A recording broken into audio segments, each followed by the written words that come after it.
I'd like to get going. We're going to build atop a model that we already built. This model is one that we had constructed yesterday, and which I've posted to the site. So if we were to go to the resources that I provided you, and go to models built in class. Oh, thank you. And as built models, there's a model called Contagion version 2. So again, it's under participant resources, models built in class, as built, day 2, Contagion version 2. Now, this should be basically a model that you folks created yesterday as well, but just to get us all in sync, I thought that I would directly point to it. Okay, so because the audio was not being picked up properly with this, I'm going to start recording it again. Okay. So if you want to download Contagion version 2, that would be great. You right-click on it and download it. And we could then go open it up within AnyLogic, as we have done previously. And I'll do the same here.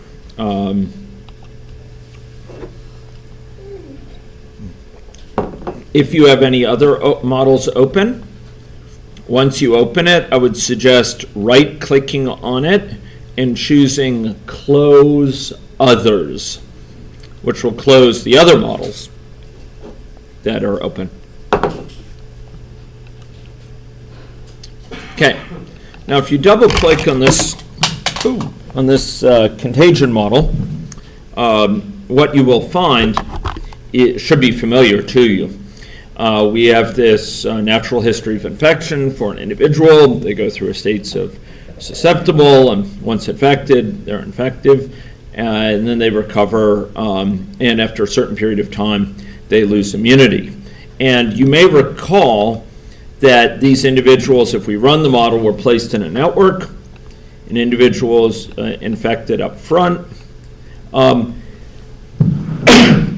most runs, the infection will spread. There are occasional exceptions, but for the most part, with the baseline, it will spread across the population. And if we go above, we see the count of individuals who are infected at any one time. Okay. And there's changes in that over time as waves of infection sweep through the network, etc. So we're going to elaborate this model in a couple of different ways. So one way, we're going to put into place a mechanism for allowing people to die and to reappear in the model, okay? Okay, so I am, okay, this is interesting. Sorry, I closed it by accident, but oh my gosh. Okay, fine. Here we go. Okay. So, ladies and gentlemen, we have this model, and we're going to save it as version 3 of the model, so we don't change version 2. So you can keep version 2 around, and we're going to modify version 3. Normally, I only rename it once I'm kind of done with it, but you need to prevent the old version from being overwritten. So I did save as and I said version 3, and it even proposed it automatically.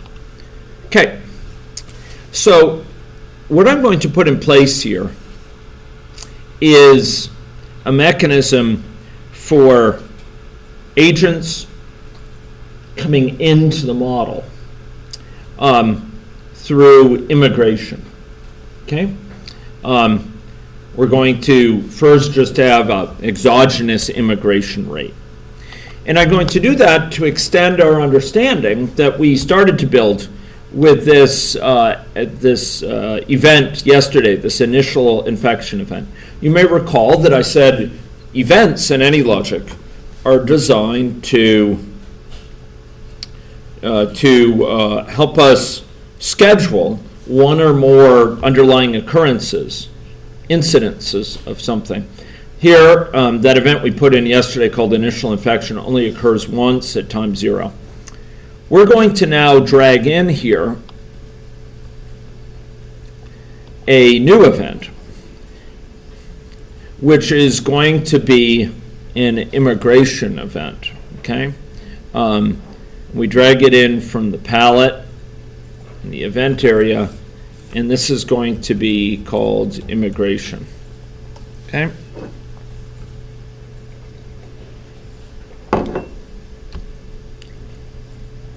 And we are going to have this immigration event not be a one-time event. We're not just thinking to have a person join on a one-time basis, but rather it's going to be a cyclic event. Okay? It's going to be occurring on an ongoing basis. Now, cyclic is a little bit of a misleading term. What's actually meant is, I should have been more careful. The best thing to do would have just select trigger type rate. Okay, right. Rather than keeping it as timeout and selecting cyclic, you just do trigger type rate. Apologies. So a rate is going to give a probability density, chance per unit time. You could think of it as a hazard rate of sorts until the next person arrives. And its default is 1.0 per day, one per day here. I'm going to ask you to set it so that we can change that rate among scenarios. How do we do that? How do we set the model up so we can change our assumptions about immigration rate between scenarios? What would we need to do? Add a parameter. A parameter would let different scenarios, different experiments, assume different things about the immigration rate. So I'm going to say immigration rate. Boom.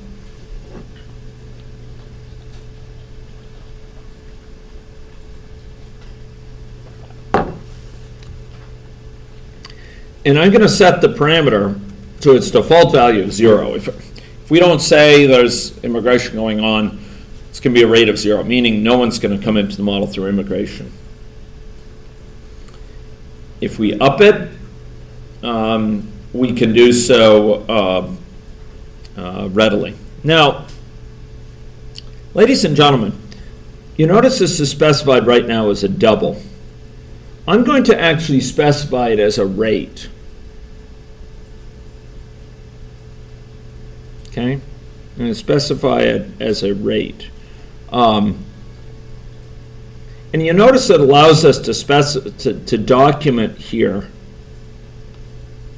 the nature of the rate. I'm going to say it's a per year rate. Okay. Probably I should change the name of the parameter to be annual immigration rate to connote that. It'll more clearly connote that. Annual immigration rate. Or annualized immigration rate. It'll be a per year rate. Now I'm going to have to deal with that. And one of my points of doing this is to show you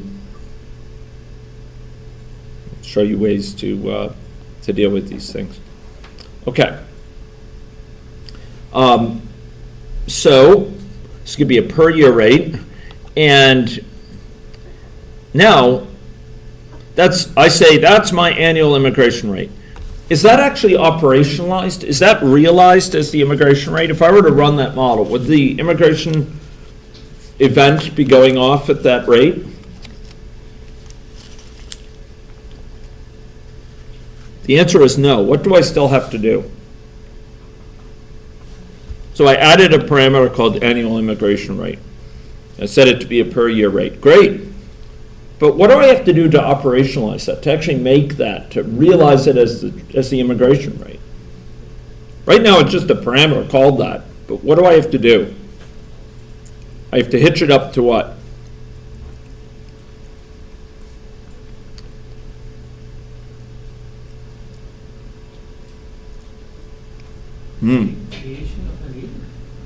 Yeah, we have to create it. Okay, fair enough.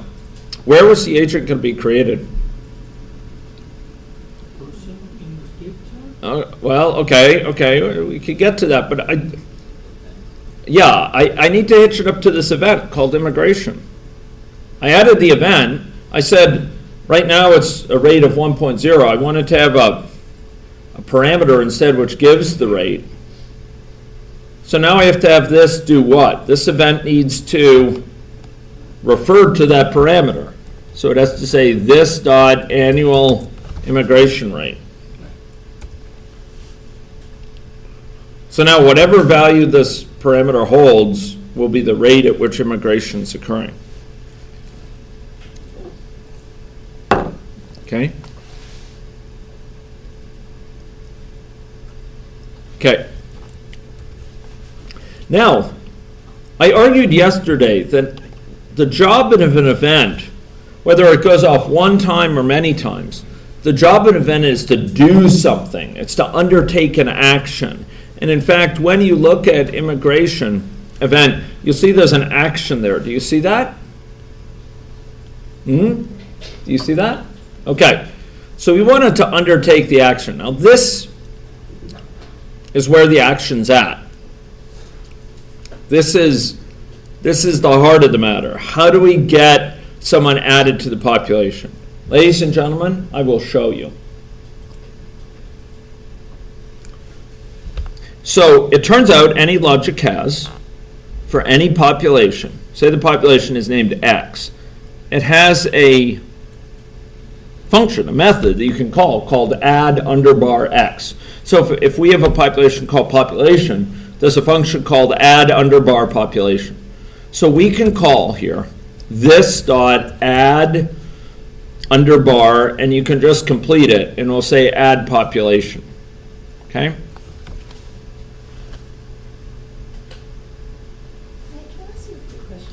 Yeah.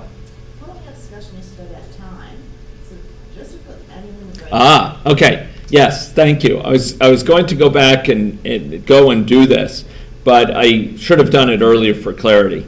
So this is actually, you notice this says per day here? So I don't know if this is what you're getting at, Megan. This should be per year. It's not going to automatically know that. You're going to need to set it to be per year. Now, having done that, it's all going to be fine.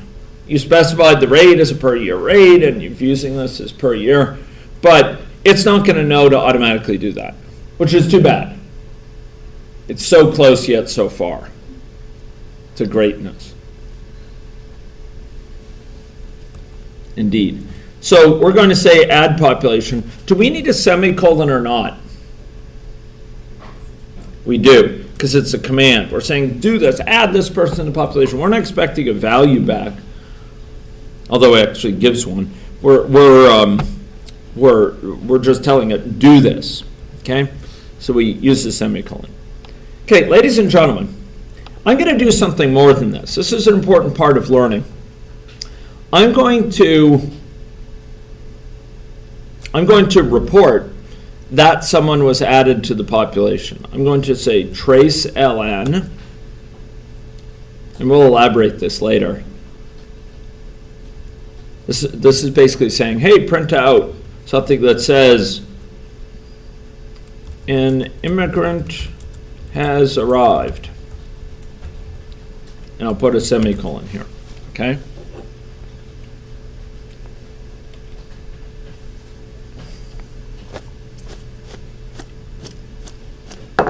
Okay, build, make sure it builds.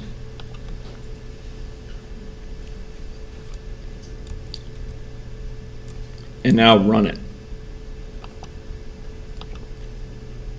Running the baseline? Sorry? Running baseline, yep. Do we see anyone come in? Why is that?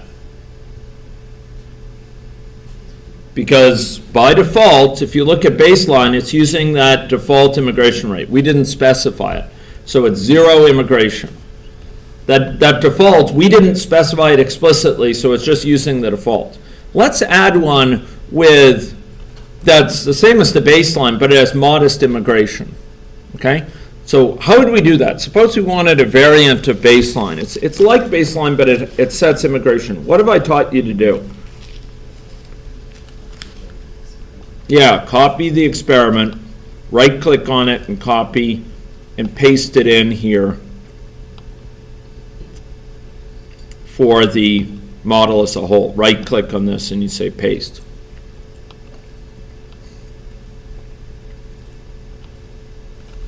Okay, and we're going to say 1% annual immigration rate.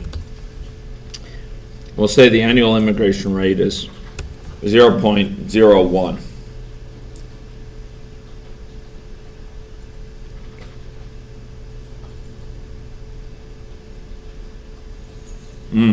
Okay, now actually that isn't what we want.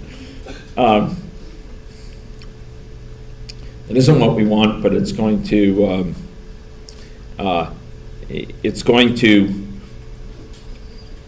teach a lesson. Okay, so this is 0.01. What's going to happen with this? It's an easy mistake to make, and I want to use this as a teaching moment. So immigration is going off. This event is going to fire at a rate of 0.01 per year, okay, for this particular scenario. Is that going to give us a 1% immigration rate? The answer is no. It's a sleight of hand that I'm undertaking that teaches a lesson here. You might say, well, this is the rate of immigration. But when we say a 1% immigration rate, we're talking about the equivalent of 1% of the population per year. Okay? Whereas this rate is like a hazard rate. It's a probability per unit time. So it's easy to say, well, okay, this is a rate of 0.01, and that's the immigration rate. But the way the immigration rate would normally be defined, it's 1% of the equivalent of 1% of the population coming in per year. So to make this point more clear, this annual immigration rate, we could say, let's call it annual immigration count, okay? I'm going to rename it to be count. This is a count of people per year that come in on average, okay? And now, with this baseline 1% annual immigration rate, if I were to set this, say, to be annual immigration count 100, we're in fact going to be getting about 100 people per year. Okay, it's an unhappy camper. Okay, oh, it's annual immigration rate. Oh, yes, because we needed to change this to refer to annual immigration rate. Okay, oops, sorry, folks. This event needs to refer to it as well. Okay. So I'm trying to emphasize here an easy confusion you can make. Just because something is a rate event Doesn't mean it's a rate in the same sense that you're thinking about it. What this is you can think of it as a hazard rate. It's a chance per unit time of someone coming in. And if it's 100, say, per year, that's on average 100 people per year. If it's 0.01 per year, it's 0.01 people per year. What does that mean? About 100 years on average until a person arrives. By contrast, this is 100 people per year, so it's about 1/100th of a day of a year until people arrive, so about 3 days. So I'm going to run it now, and we're going to be seeing here over time as this runs, people coming in. Do you see them coming down on here? Do you see them joining? They're joining. But what's going on here? What's not happening? They're not connecting up. You notice that down in the console window, it's saying some messages. Who wrote that message? Yeah, we did. When that event fired, we did. So this whole idea of printing things out to the console is a very important idea for understanding what's going on.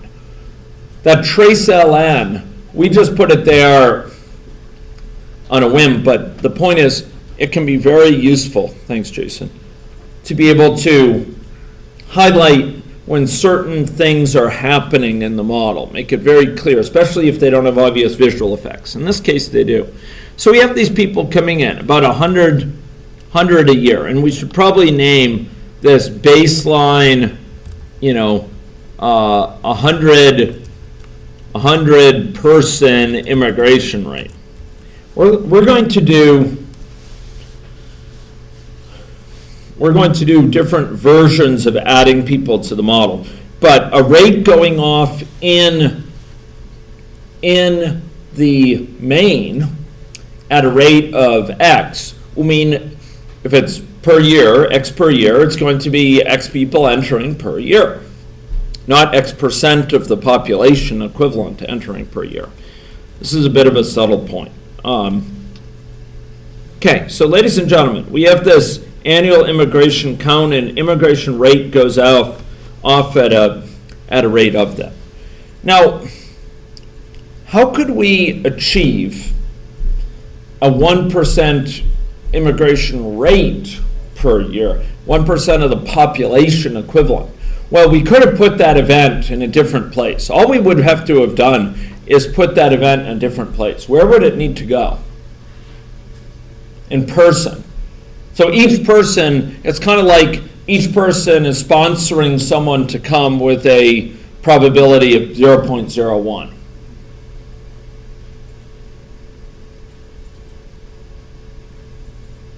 And that would have achieved a 1% of the population immigration rate. It would have to refer to the parameter in Maine. It would have to say Maine.annual immigration rate, but it would have worked fine.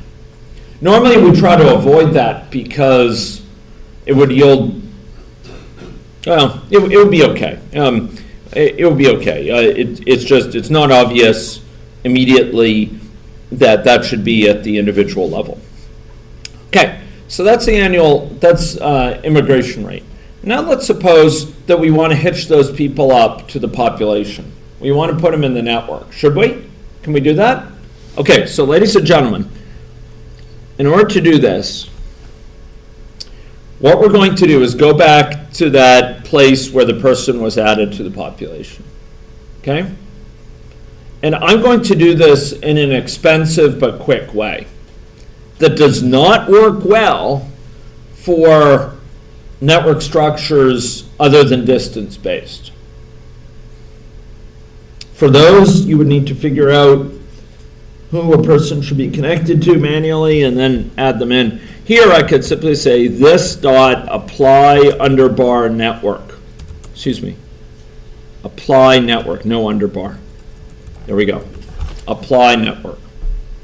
And that's going to knit that new person in to the population. Right after adding them, we're going to say apply network, okay? And if you go and you run it with that 100-person immigration rate,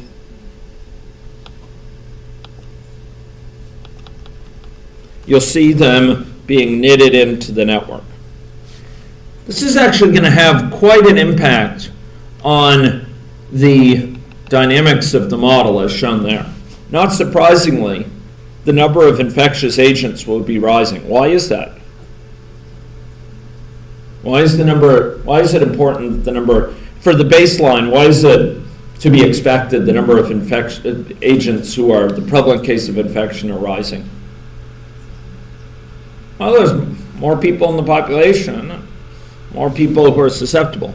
What's more significant would be, so I don't know if you remember this duration of infection 5. We ran that last time, and we saw that a lot of the time the infection just petered out. Do you remember that? So I'll run it at less than full speed, but a lot of the time it infects a couple people around, it sort of takes off for a short time, and then in this case it's actually spreading more fully, but often it will die after a modest amount of time or a short amount of time. So now it died off. It's just not quite contagious enough to keep it going. I would like to combine that with immigration. Can we do that? So let's have this duration of infection 5. Let's have a variant of that with immigration. After all, the default immigration count is 0. So for these, they're associated with the default value of 0. Let's copy this and let's paste it in. Who would like help here? I pasted it, you notice it changed the 5 to a 6 with a misguided attempt to help me. Duration of infection 5, and I'll say with 100-person immigration rate, or immigration count, just to be clear. In this earlier one, I should have said 100-person, I misspelled it, immigration count, okay? I will put this model up here in just a minute if anyone wants to download it. Okay, so ladies and gentlemen, this new one that I copied from duration of infection 5, I pasted in duration of infection 5 with 100-person immigration count.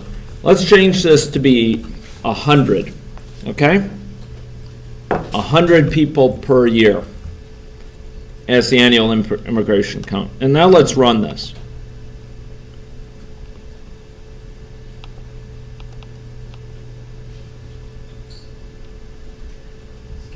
Yes. I copied duration of infection 5 and I pasted it in at the top. It was called duration of infection 6 in a misguided attempt. I went and renamed it to duration of infection 5 with immigration count, and I changed the annual immigration count to be 100. Okay? Now, what's going on here is we have new individuals coming into the population over time because of immigration.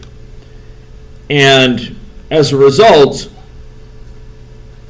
those are not just new average individuals. Who are those individuals coming in? What's their characteristic of salience to spread of infection? They are susceptible. And so they can get infected really easily. And it tends to prolong the infections. If we right-click on this, again, and I'm going to make another copy yet, but I'm going to change it to 1,000 people per year. So here, I'm going to make it duration of infection 5 with 1,000-person immigration rate. I'm going to change it to 1,000 people per year. Okay? Now we have approximately 3 people per day, a little bit less. How did I do that? I right-clicked on this other one, copy. I went up here, I pasted, and then I went and changed it to be in the name from 100 to 1,000, and I changed the parameter value to be 1,000. And I'm going to run it. Okay?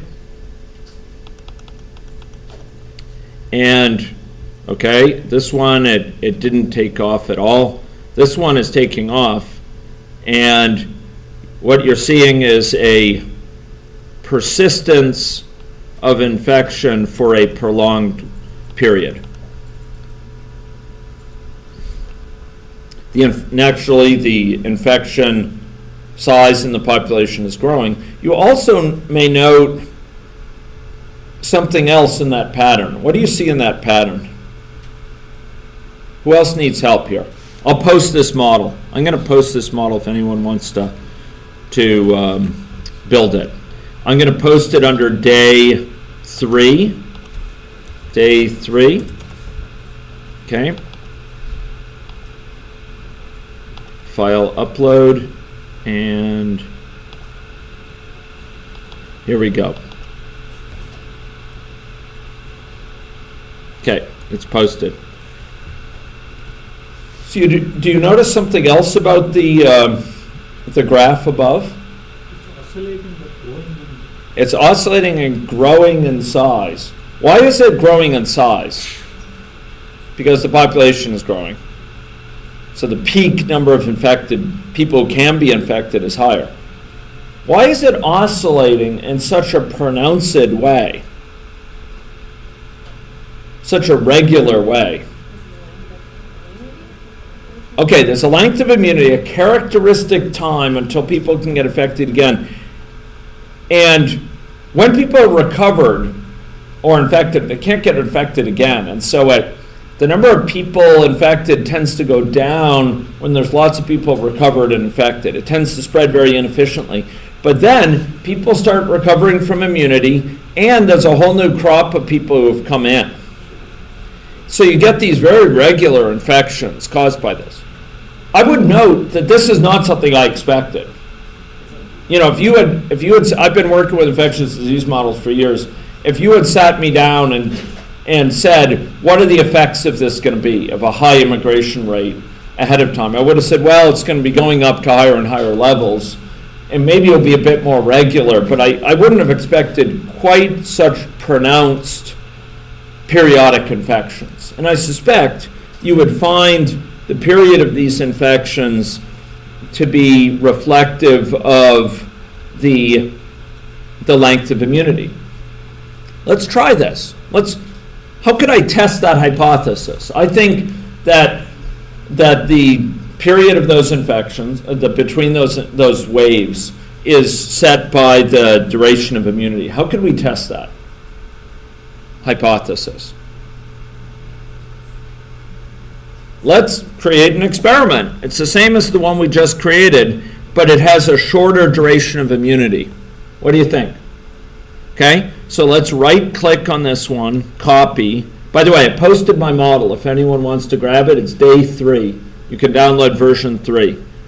It's brand spanking new. Okay, so I've just pasted it. I've changed this to be and halved immunity, or you could just say and immunity duration 15, okay? Makes it clear from the description. And I'll change it to immunity duration 15. So my hypothesis is the spacing between those is dictated somewhat directly by the duration of immunity. What should I see now? If that hypothesis holds, what should I see? There should be a change in the spacing of infections, right? Of those waves. Let's go see. Okay, here we go. There we go. Okay.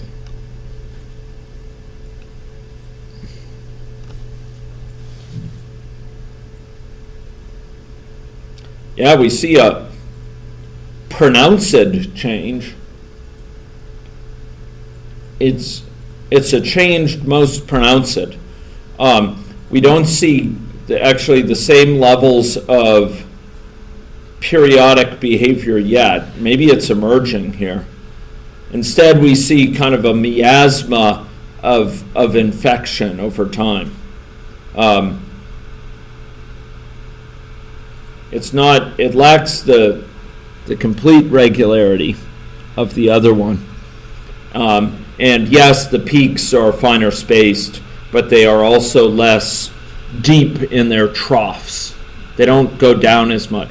Let's try this again. Okay, you notice what we're doing here, ladies and gentlemen. This is a model of enormous simplicity. I mean, this is a stylized model. This is a model that doesn't represent flu in Saskatoon, nor does it capture pertussis in LA, nor is it indicative of the spread of norovirus in a ward of St. Boniface's Hospital. This is a very stylized model, but it's helping to think through, okay, how do these patterns that we see reflect the situation as we change parameter values, for example. So I just changed this to be a shorter immunity duration. Now I'm going to change it to be a longer. I'm going to change it to be 60. Let's see what happens there. Okay, so instead of doing it in 15, I'm going to use it to sharpen my thinking by doing it with duration 60. So I copied, pasted, and all I change is the duration of immunity. I'll change it to be 60, 60, ladies and gentlemen. Okay, now we'll run it. What do you think the change will yield? I think it may, okay.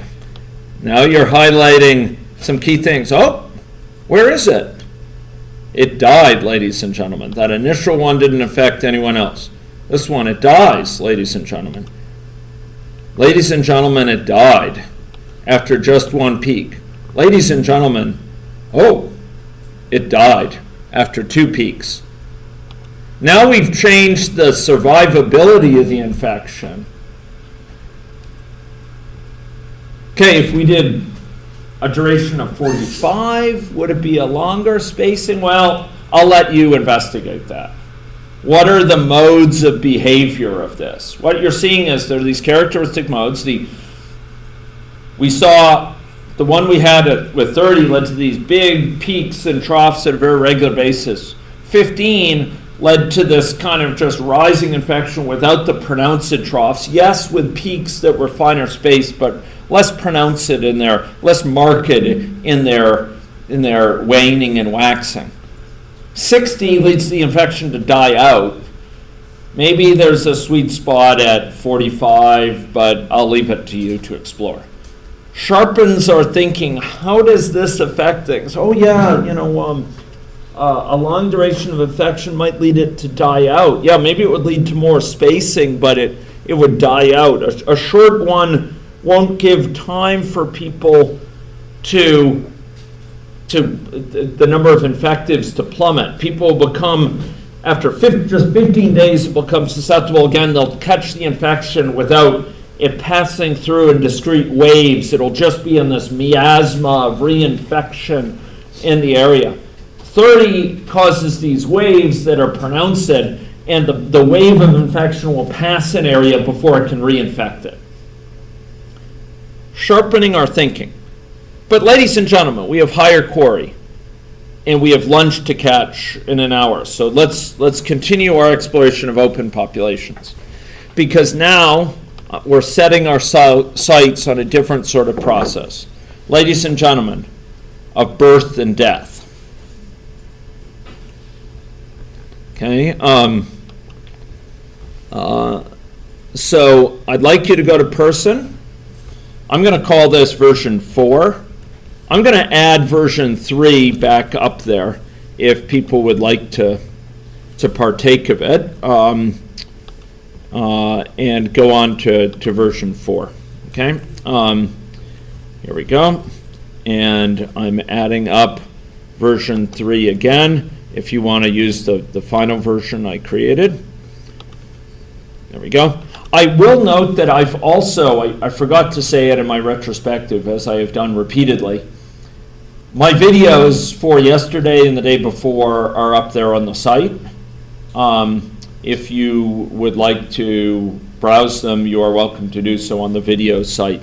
There's probably 10 to 20 videos there now. Maybe more, because I have some which show me in the video and some which are free of that blemish.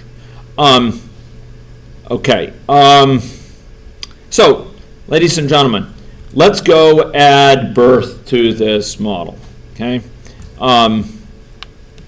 So, where would birth be added? We added immigration, and in terms of a count per year, to Maine. And I argued it could be done to capture it at a per population member level, to capture it as 1% of the whole population. We could have put it in person. Where would we put birth? In person. Birth is an intimate affair that involves a mother. And it takes place on a per person basis. So we're going to go add a state chart to person that's going to be called natality state chart. Okay. Now we could actually do this in several ways. One is with a state chart. One is with an event. Maybe because we've seen state charts a fair bit, I'm going to delete this, and I'm going to just do it as an event. An event will go off with a certain rate, a fertility rate. Okay? So this is birth event.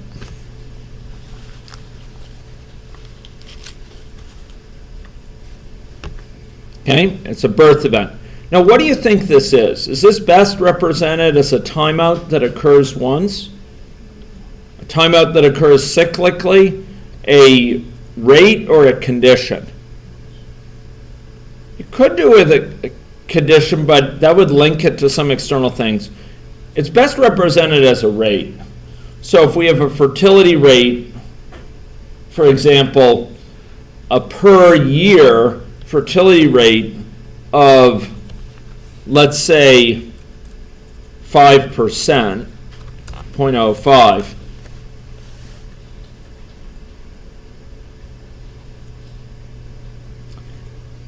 we'll assume that all people in the model are women. Maybe this is a birth rate, in which case it applies to all people, regardless of their sex.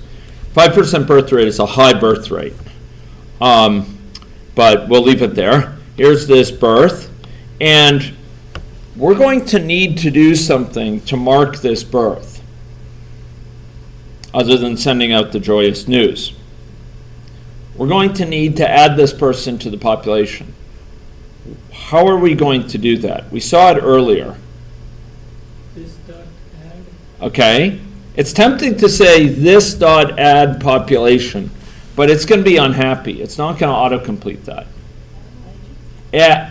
Okay. I like these ideas. Where is the population maintained? Does each person have within them their population? Where does the population live? Maine. So it's Maine dot add population. Maine dot add population. Okay? And what do we have to do to make sure the birth is linked up, amongst other things, with other population members, such as the mother? What do we need to do? We need to knit them into the network. Remember that? Right. And we have to say main dot apply network. Okay?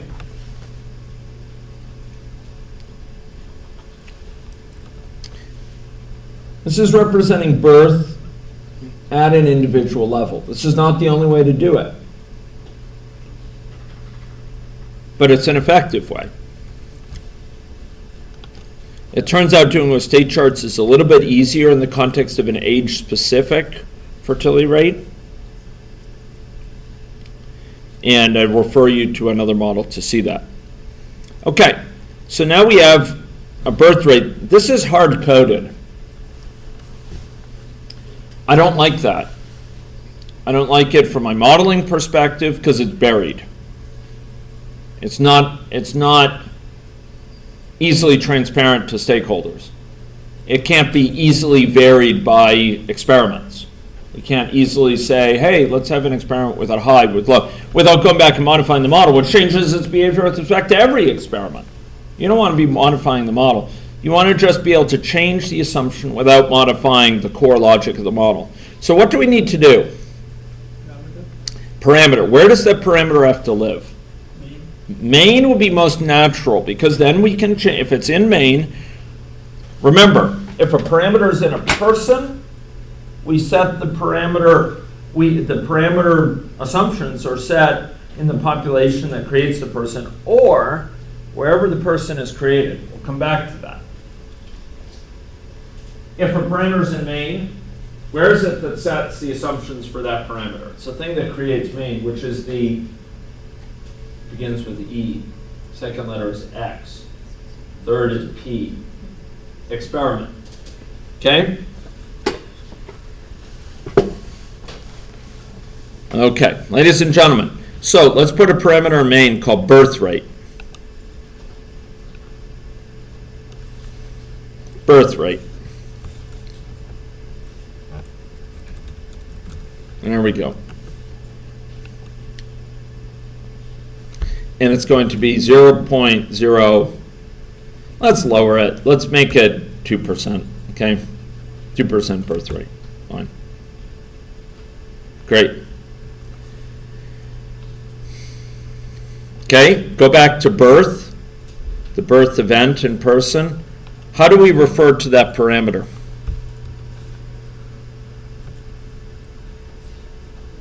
Main dot birth rate. Boom. Autocompletes your friend.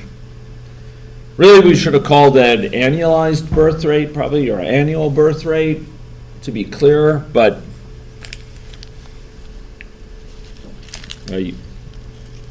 I'll leave it to you.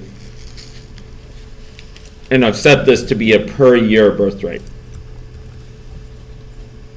Ladies and gentlemen, birth occurs according to birth rate. These are the things that occurs when it fires. When it happens, we add the person to the population, we knit them into the network.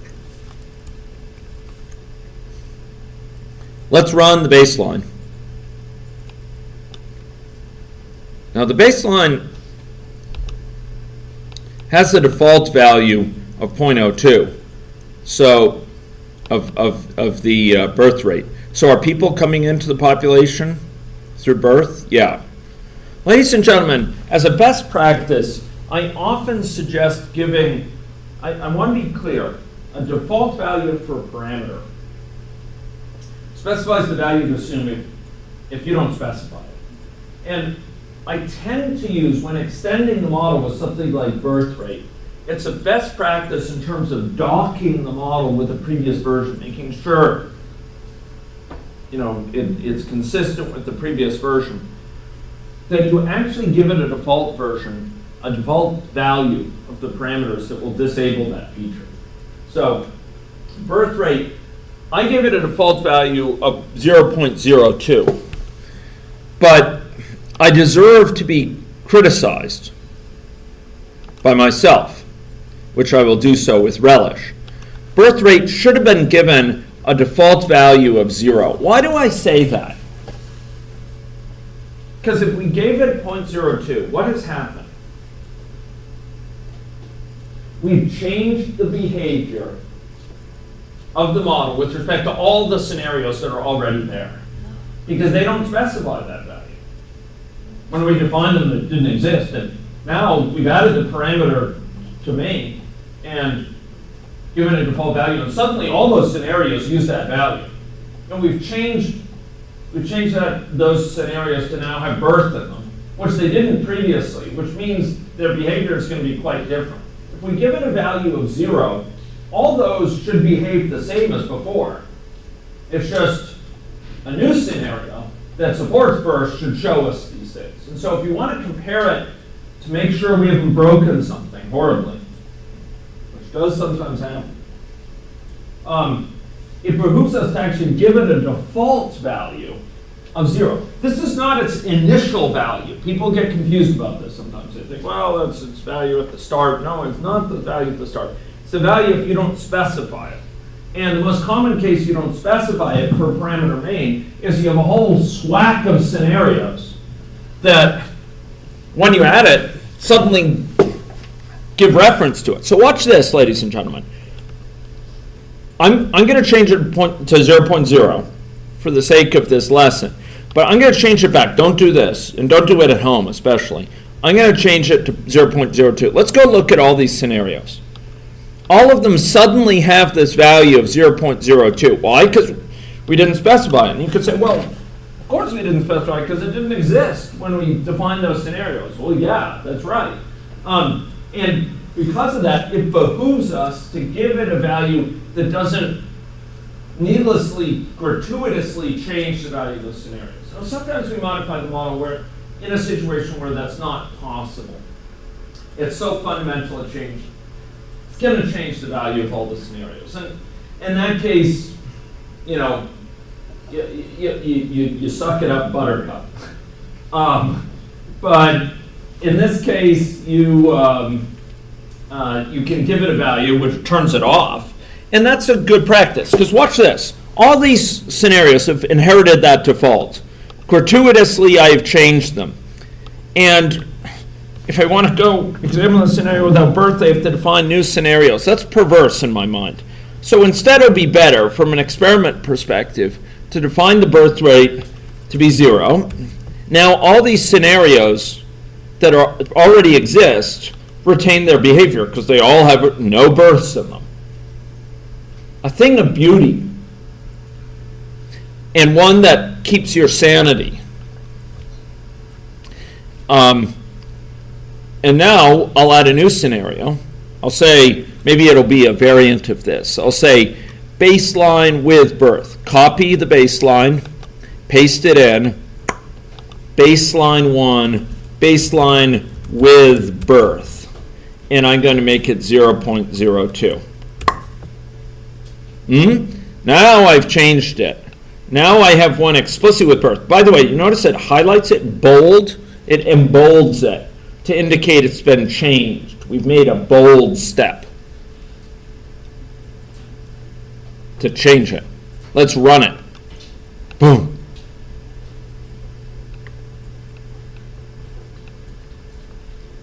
There we go. Okay. We've got birth going on. Boom. Oh my gosh, look at that. Look at that. And that's with the duration of immunity of 30. It's not exhibiting quite the regularity we saw in other contexts with high immigration. With high immigration, we saw it very regular with 30. Okay. So we've just had birth. What are we missing? Taxes and what? And death, ladies and gentlemen. And death. Okay. So let's. I won't deal with taxes. We'll leave that to the health economists amongst us. But we'll deal with birth. Okay. Sorry, with death. Okay.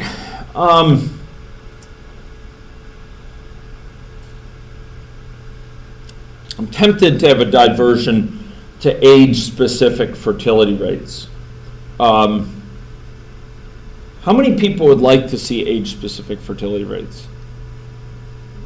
Okay. Okay. Tell you what, let's do death, and then we will then come back to age-specific fertility rates as the time allows. Is that okay? Okay. Okay. So we're going to add death. Now, death can be done in a couple of different ways as well. One way is with an event. One way is with a state chart. Maybe what I'll do is, I'll square the circle. I'm going to demonstrate how we would do age-specific fertility type behavior, but with death, okay? Now that sounds perverse, but the point is we're going to show how to capture this age-specific logic. And if there's interest over lunch, I'll create it if there's not time. Okay, here we go. So we're going to add a state chart, ladies and gentlemen. A state chart that's going to be called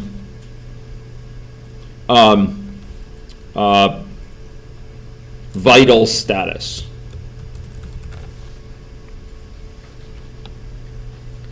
It's going to have a state alive, and then we're going to add something else to it. Something we haven't previously seen in our own models. It's going to be called a final state. And I'm going to call this dead. And we're going to have a transition from alive to dead. That is going to be called death. And make sure that it is showing the name of it.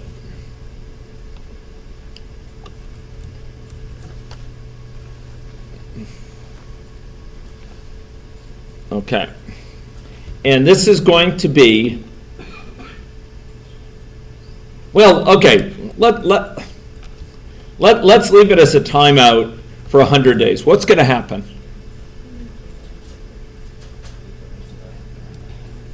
If we do it at 100 days, let's put in the logic for death.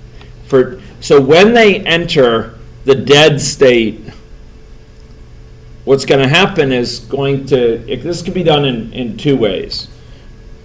The way I like to teach is main dot remove underbar. Hey, come on. Oh man, main dot. Did they remove that in 8.1? Sorry, folks. Give me a second here. Okay, I'll show the other way. And okay, this dot delete. Is my autocomplete not working? Is that it? Autocomplete's not working. That's it. Okay, fine. Main dot remove. Remove population, I believe it is. Yeah, remove underbar population. It's just autocomplete is conked out. TAs can tell you, autocomplete in AnyLogic exhibits occasional flakiness. Wade, would you agree with that assessment? Yes. Yeah. Sometimes, though, it can be traced back to an error somewhere in your code. Okay. Other times, another thing to remember is that ignored things can't be auto-completed inside of. Like, so if you ignore a function, say, and then you're trying to code in the function, it won't work. Thank you. That's good to know. Yeah. Okay, so main dot remove underbar population, and make sure you call it. It doesn't need any information to do its job, so it's begin paren, end paren. Ladies and gentlemen, this is the key thing to remove myself. Sorry, it does need something to do its job. What am I doing? It's this is weird. Okay, I'm just having a moment of lapse. Remove population. Normally, I call it with this. I'm not sure why it's not insisting on that. That's the most curious thing. I've never called it giving it nothing. Yeah, you have to pass it this. Remove me from the population. Weird. I don't know why it didn't give an error message. That is supposed to. So I'm just going to say remove this. I'm going to test it. Let Don't do this. Don't follow me. But let me give it two things. Just see if it throws an error. Oh my gosh. Oh, it's exhibiting non-compliance. It's saying it's happy, but it shouldn't. Wade, take a look at this. Check it out.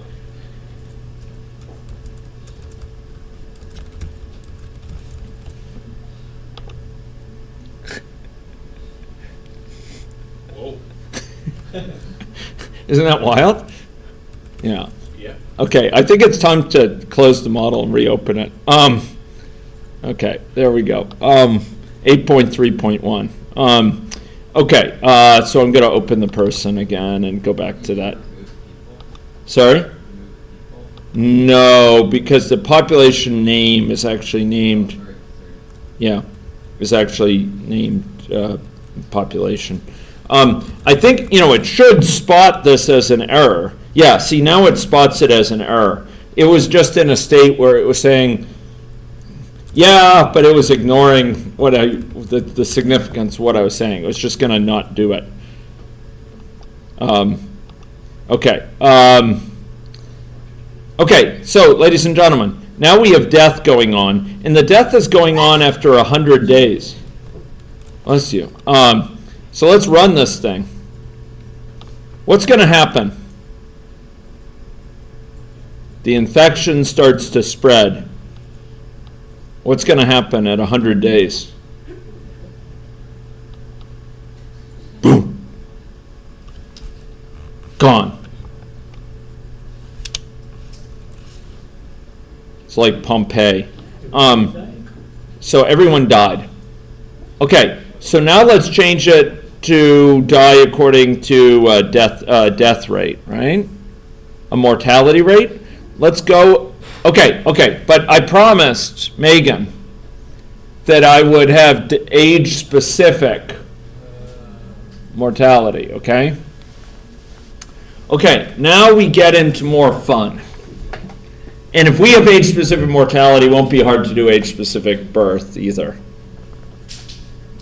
Ladies and gentlemen, let's just first, at baby steps, let's just first change this to a rate. A rate of per year rate of 1.0 divided by 80.0. So they're going to live to an average of 80 years. Okay? That's what a rate of 1 divided by x says, a mean time of x. So they'll die in an average of 80 years. Okay? Here we go.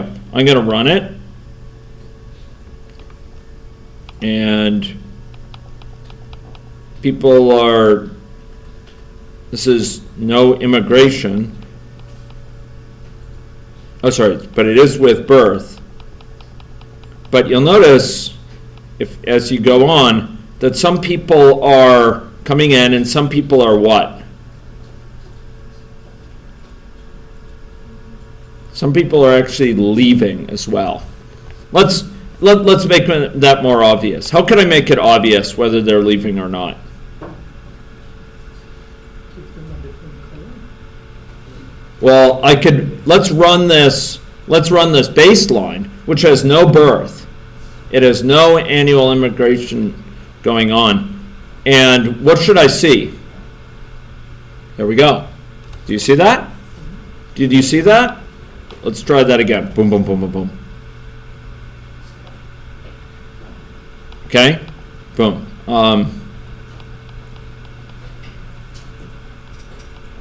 Here we go. You see, slowly over time, it's being pared away.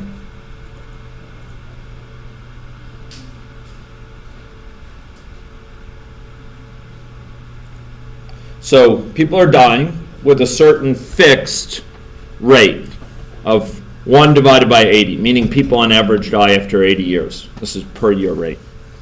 Okay, now let's make age-specific mortality. Shall we not? Ladies and gentlemen,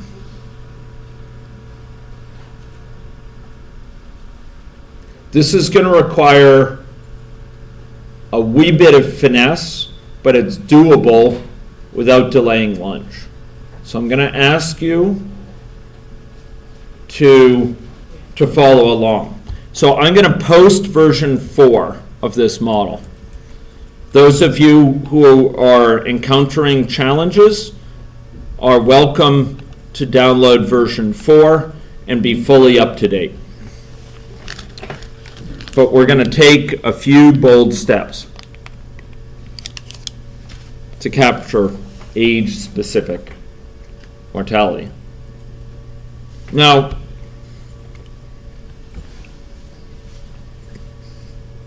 basically, there are three things I need to do. Two of them are more substantive. They're really things, well, from the design of the model. One of them is an implementation detail. An ugly fact. In fact, two kind of ugly facts that I'm going to be dealing with. Number one, we're going to need to have an age-specific mortality rate table. So we can say what age, what mortality rate. Mm-hmm. Secondly, we're going to need to keep track of their age. Each person, we're going to need to know how old are they. Thirdly, these are the two implementation little silly things. One, we're going to need, because the model time unit, watch this. If I go to the model time unit, this is the model. This is model properties here. The model time unit is in days. Days. So we're going to have to convert, in terms of their age, from days to years. So we know how old they are, not in days, but their age in years. Little silly thing. It will show us some nice features. Secondly, we're going to need to set it so that the death rate depends on the mortality rate for their age, but it needs to be refreshed periodically because it's changing, and AnyLogic isn't smart enough to realize, oh, it's going to be changing, and so we're going to have to change it. We can do so on a monthly basis, a yearly basis, just to get a new mortality rate subject to that age. Okay, so let's press ourselves into this battle. I'm going to save mine as version, in anticipation, as version 5, so I don't overwrite it. And now I'm going to be working on version 5. You said you were going to upload. I did. Before. It is. It's there. Yeah. Yeah. Okay. So, ladies and gentlemen, let's go to main. Let's go down main. Okay? From the palette, I would like you to add in something that's a new construct, a table function. Okay? It's going to be called mortality rate for age.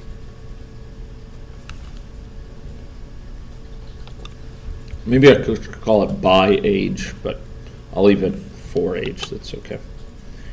Okay. So I'm going to set it for different ages. You notice it gives me a preview of it down at the bottom. I put this in main. Remember the main. Okay? So age 0, the fragile early months, it has a mortality rate of maybe, depends a lot by country, but 0.01. We'll say by age age 1, it starts to decline a great deal. It stays at low levels, let's say until the teens. And starting at, yeah, maybe I'll do it at age 10. It's also at 0.001. Maybe, sorry, not 10, not 15, 10. Yeah, age 15. I'm going to have it be back to 0.005, so it's back up some. That's probably too high, 0.002. But, you know, they do weird things then. Age 20, maybe it declines a bit to 0.001. And by age 30, maybe 0.002, you're starting to see a few chronic diseases take their toll. Maybe by age 40, it's 0.005 maybe. Obviously, this is going to depend on risk factors, et cetera, which we're not going to represent. Age 50, I'll say 0.01. Age 60, 0.02. Age 70, 0.04. Age, I'm probably really underestimating these. 70, yeah, sure. 80, 0.08, and 90, 0.16, and hey, 90, get back there. And then 100, 0.32. Okay. This is, I'm going to say, interpolation linear. If we're out of range, in other words, if someone's a more than a centenarian, we'll keep it at the level for 100 rather than causing an error. We'll leave it at that. Okay, so this is mortality rate for age. Don't worry too much about the exact numbers, but basically you put it on an exponential trajectory for those later decades, with some higher rates for children in the first year. Okay, this is a mortality rate for age. Job 1, done. Job 2, now we have to keep track of someone's age. Not just age, but age in years. Not just age in days. Okay, the way to do this involves a little bit of mechanism, but it's a pattern we reuse again and again. I don't know how many models we have. They have this pattern. It's not the only way to do it, but it's a sweet way. For each person, I'd like you to add a parameter called birth time. Ladies and gentlemen, this is, I could say it's a time. I'll just say it's a double here. Default value of 0 if we don't specify it. They're born at the start. But each person is basically going to remember their birthday. It's just like in biostatistics or epi data, where you're dealing with the line list data, you're dealing with data for different individuals, and you have the birth year, and then you have the incident year, let's say, of diabetes, and you can subtract from the incident year the birth year to get their age at that time. That's all we're going to be doing here. We have each person remember the birthday. And by looking at the current model time, we can figure out how old they are right now. Right?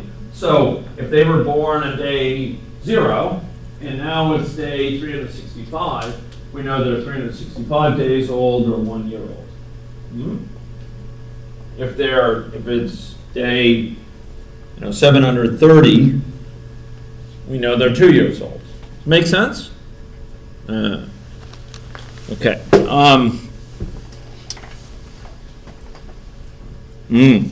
Great. Ladies and gentlemen, now we're going to do something that takes us also in a different direction. And I'm very mindful of the time, but I am confident in our success. Okay, so we're going to add a function to the model. A function, you say, what's the function? Well, it's from agent. You're going to add it in. And this job in life, this function is going to be compute something that's needed without every time needing to refer to the gory details of it. We just want to say, hey, get my age. Get age in years. That's what the function's going to be called. No, you don't have to call it get. You could call it age in years if you prefer. And I'm having an internal dogfight between my software engineering side and my modeling side about what to call it. What the heck? Let's call it age in years. The modeling side is ascendant. Okay, age in years. Okay. Okay. A function basically wraps up some logic under a nice name. Should be nice. Make sure it's nice. And you give it some information to do its job. It does who knows what horrible stuff. And in this case, returns a value to you. It gives you your answer. And it hides all the horrible stuff, so we don't have to see it. AnyLogic is chock-a-block full of functions in its so-called library. And we've been using them with a manner of relish, no less. So we've been calling things that we ask it to do for us, passing in information like remove myself from the population, add someone to the population, for example. Here, we're going to have a function which doesn't require any information to do its job. It's kind of like we've been using some get the width of the space. It doesn't need any information to do its job. It just gets the width of the space, or something which, well, I won't go into it. Okay, so the function body here is going to be simple. First, let's think about how to get their birth time. How do we get their birth time for this person? This is a function in this person. So how do we get their birth time? This dot birth time. Good. Okay. Now,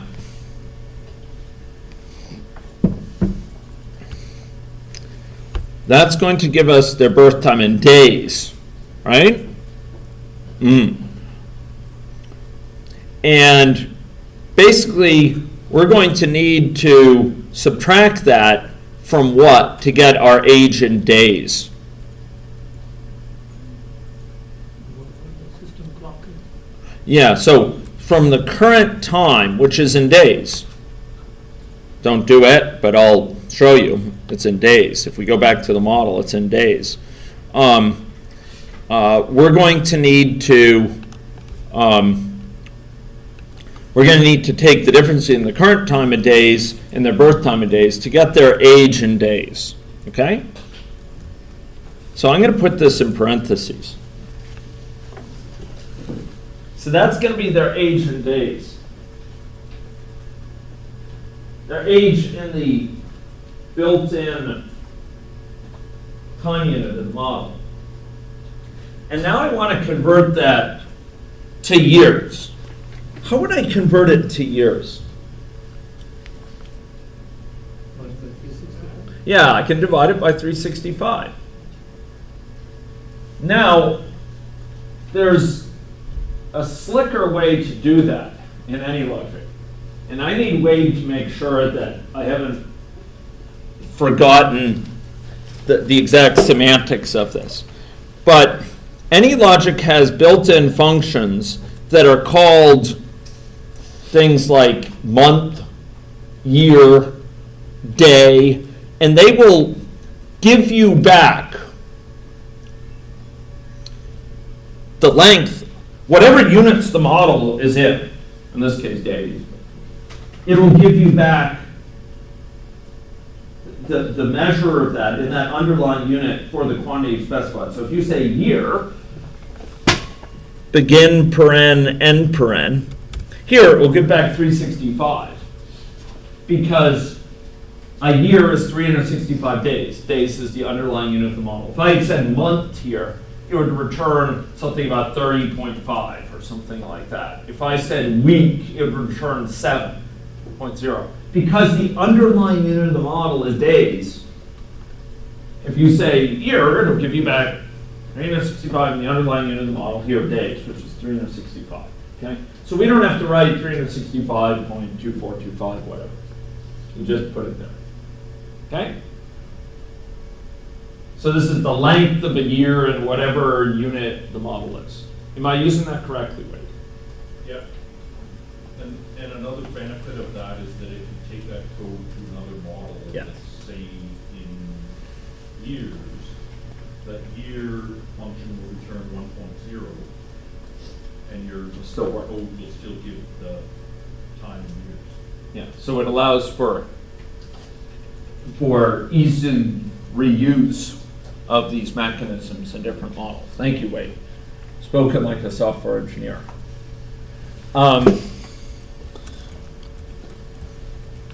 Great. Okay, so this is going to return their age in years.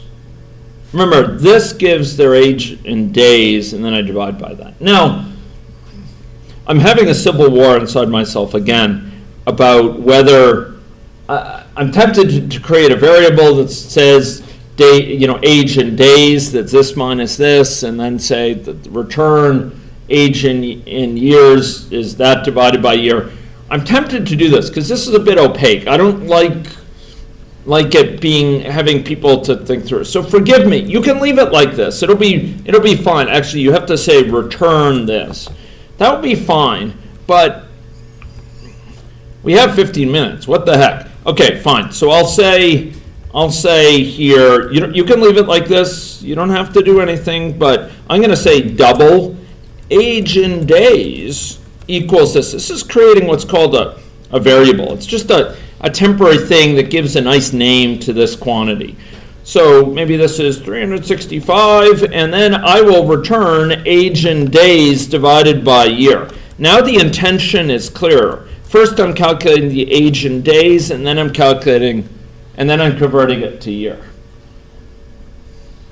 And that, ladies and gentlemen, placates my software engineering side. Although my modeling side, my pedagogic modeling side feels, do I really, really want to trouble them with this? Another line of code, it was sweet, you just had a return of that thing, the logic was clear. But this allows me to sleep properly as a software engineer. Okay. And it says, I can't return it, because it's got to be told up here, it returns a value. Its job in life is to return a value in the age in years. So you have to say return value. Okay, now we know their age in years. Okay, now we're past the sort of niggling issue, a sort of silly little thing we had to do. Just did one more silly thing, but it ain't that bad. Okay?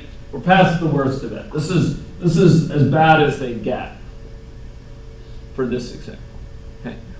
And I try to minimize this stuff. But this is called a variable. It's a nice name for this quantity. It's a nice name to give to this. It gives it some meaning that someone could read.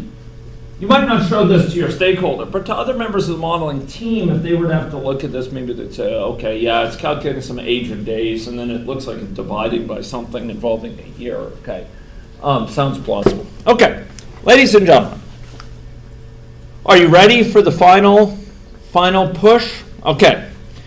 This isn't Monte Cassino or something, but it's or Vimy Ridge, but it's going to be exciting. Sorry? The question is that, does that time function give system time? Yes, Or- it gives the time in the model. So when you run these models, there's a current time at any point. Okay. There's also a calendar, but there's also a time. And when you see it running, you'll actually see a time printed on there. It's not the system time like, the Unix time of the machine or something like that. No, it's how long the model has been running in whatever time units within the model. It's the model's time, not the system time.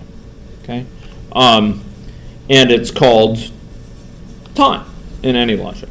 Okay, if you want to find out information about this, one way to do that, I'm not suggesting you folks do this, but if you go, you can actually look up. For most of these things, yeah, see here, there's actually documentation on it. If you scroll down, you press enter. If you scroll down and you futz around, you can get a documentation on it, or you can get it through the help system. Yeah, okay? Ladies and gentlemen, so we've got this. Okay, now we need to make the death rate depend on their age in years, and what else does it have to depend on? The table. Where did the table live? It lives in Maine. Not in Bangor, not in Brunswick, but in the grid of Maine. Okay. So here we have death, and death is going to occur at a rate of Maine dot mortality rate for age, and it's a table. It looks up. It's a lookup function. System Dynamics out of MIT has what I consider a distressing sometimes penchant for putting table functions into things. And often the table functions, from an agent-based perspective, the system dynamics table functions hide, they sort of presuppose things that are interesting from an agent level and can be captured much more nicely in an agent-based model. But they put them in, and sometimes it gives me the willies, but that's okay. Okay, so we're going to look up the mortality rate for age, and it needs information to do its job. What information do you think this table function needs to do its job? We need to look up the what? The age of the person to get back the mortality rate. So all we do is we say mortality rate for age, and then we give it the age. This dot age in years. We call our function. Okay. There we go. So this is the thing here. This is calculating our age in years. What is this age in years thing? Who wrote that? You did. Not 5 minutes thence.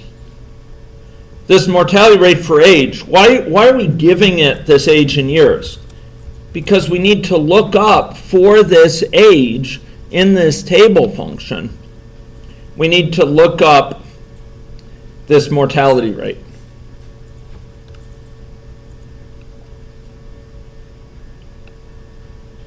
Okay, so this is how we compute the mortality rate. Now that's all nice and good, but there's one ugly fact that ruins it. The ugly fact is AnyLogic doesn't know how frequently to recalculate this. It doesn't automatically know to interpolate this mortality rate every day or every year or every month. And it matters because it can be actually fairly expensive to do it too frequently. So in some ways it's nice that it gives you a choice, but how it gives you the choice is, in my mind, aesthetically unpleasant to the point of being somewhat objectionable. But it's not truly heinous, so I'll teach you it. So what you need to do is to get it to recalculate this. Now, the truth is it'll get recalculated anytime someone changes status here, but that's not going to help us that much. We want it to be, after all, someone could be susceptible for a long period of time. We want it to recalculate. So what we need to do is to get it, remember, it figures out when they're going to leave via this when they come into this state. When they first come in here, it's going to figure out when they're going to leave. It actually draws from an exponential distribution according to the exponential decay rate. So I'm going to, ladies and gentlemen, double-click on this thing in two places, bend it round so I can bend it to my will.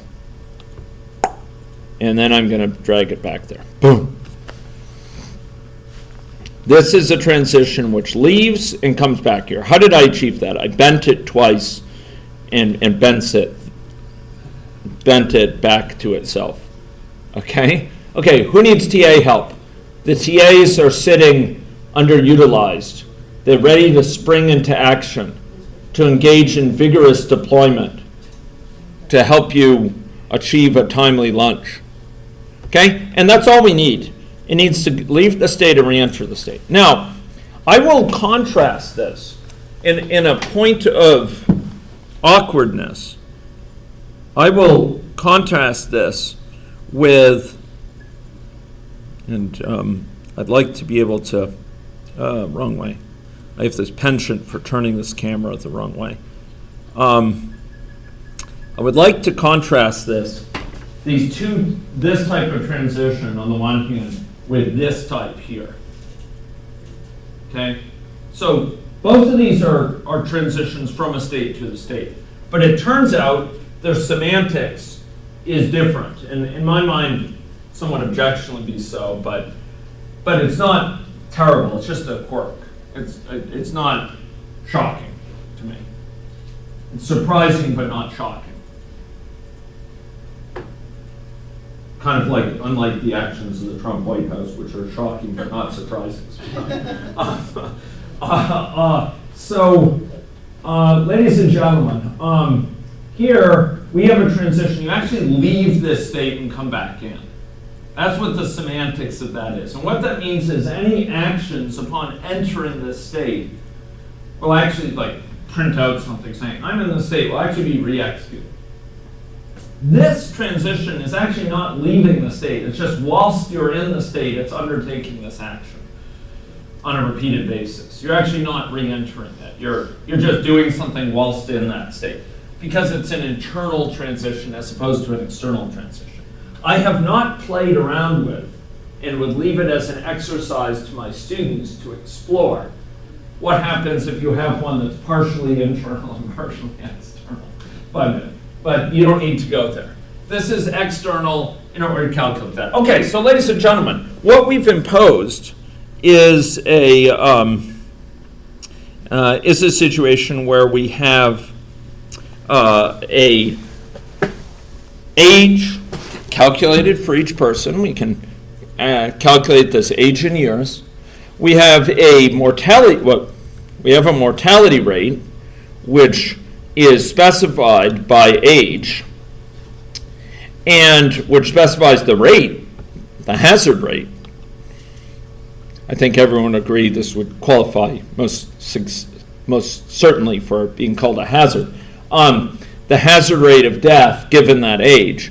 And what we're doing is we're looking up for their current age, we're looking up what the mortality rate is, and we're having them transition here. And this is just to keep it, remembering to update it we have to say every day. No, we don't need this calculated every day. Maybe we'll do it every month. We'll calculate it every month, an updated mortality. That's probably too much. Maybe every year, because we specified it in a pretty coarse-grained way. Every 1 year, this will go off, it'll fire, it'll come back in, and then it will go off again. And that's because we only specified it every 10 years for the later years. We don't need to do it. If we had very detailed things within a baby's earliest months of life, where, the first week it was high and then low, low, low, and, there's a second bump, and due to other types of conditions, we might do it on a daily basis initially and then more coarse-grained later. Okay, so let's run this. Now, we have here mortality, which is, we can't easily turn it off right now. If I had my druthers in terms of docking the model, I'd probably also have a parameter that can turn it on and off, but it's 11:58, and I'm not interested in separating you from your lunch. So it exhibits unhappiness. Okay, it's complaining about transition 1. Okay, this is a bad sign. Not least because it's between you and lunch. This is probably, this is probably transition 1. You got the same issue? Yeah, I renamed mine, so yeah, it must be that. It's nothing. I think it's the same thing. Okay, that's really interesting. Remember we saw this on Monday? It was Wade, do you remember this? Where we saw this and it couldn't find the transition. Certainly you can go close it and then reopen it. I don't like doing this, but I think it's an AnyLogic 8.1 issue.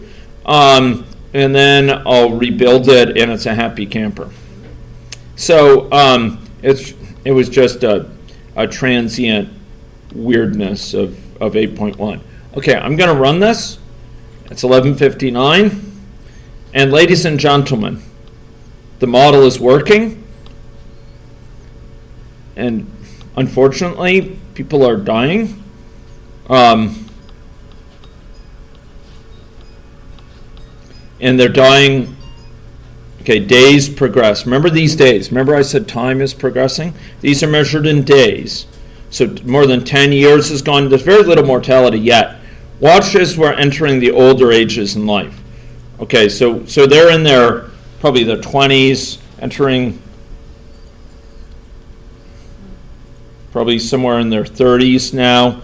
Not many are dying. Okay, a few starting to die here. Do you see that? Okay. This is a little bit for the birds. I'm doing these calculations in the head, in my head. I'm going to do one final thing. Once more into the breach, ladies and gentlemen. Now the old age, the deprivations of old age are setting in. Okay, I'm going to do one more thing that's going to give you a sense of the power of events. Ladies and gentlemen, drag into Maine, if you will, an event called yearly reporting. Okay? Yearly reporting. Yearly reporting. And I would like this to be a timeout event occurring cyclically every one, what do you think from its name?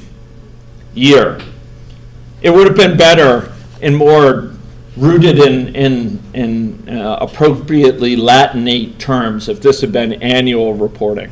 And I apologize for my lapse. Okay, and I'm just going to, in this annual event, I'm going to say trace ln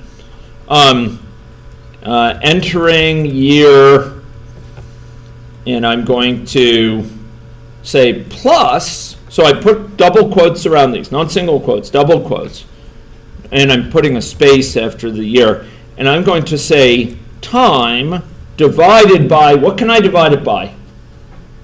Year. And I have to call year. It's going to return the value for a year in a way that whose benefits Wade has well articulated. Okay? Ladies, and there's a semicolon because it's doing something. It's telling it, print this. It's not merely returning a value. See what fun you missed, Christine? So, who needs TA help? Okay, can we run it? So, if you want to look at it in with greater specificity, you could do so here. These are double quotes, not single quotes. Time, this plus means concatenate it with this quantity, time divided by year. What is this showing? Basically, it's the current time in years. Okay, can we run it? Then we can, hearing no objections, I'm going to run it. Okay, here we go. Okay, notice it says entering year 0. Okay, and entering, you notice these are in days, so it isn't yet to year 1, right? We could have had it print out monthly if we wanted to. Year 1, 2, 3. Ladies and gentlemen, mortality remains low. There's little loss to this population. I'm going to speed it up. I'm going to have it go full tilt. Oh, sorry. Tilting is a little bit too much for this model. Okay, so let's rehearse that again. Hey, turn that off. Okay, now they're age 37, 41. Okay, 44. Okay. Oh, look, now it's starting to prune quite a bit, reflecting the depredations of age. This is becoming rather personal for some of us. Okay. And, you know, in these older ages, it's particularly pronounced, marked loss in the 70s. And now these are the older folks remaining, and into the 80s, there's a heavy loss, a heavy toll taken amongst them. And now we're into the 90s, and just a few disconnected individuals remain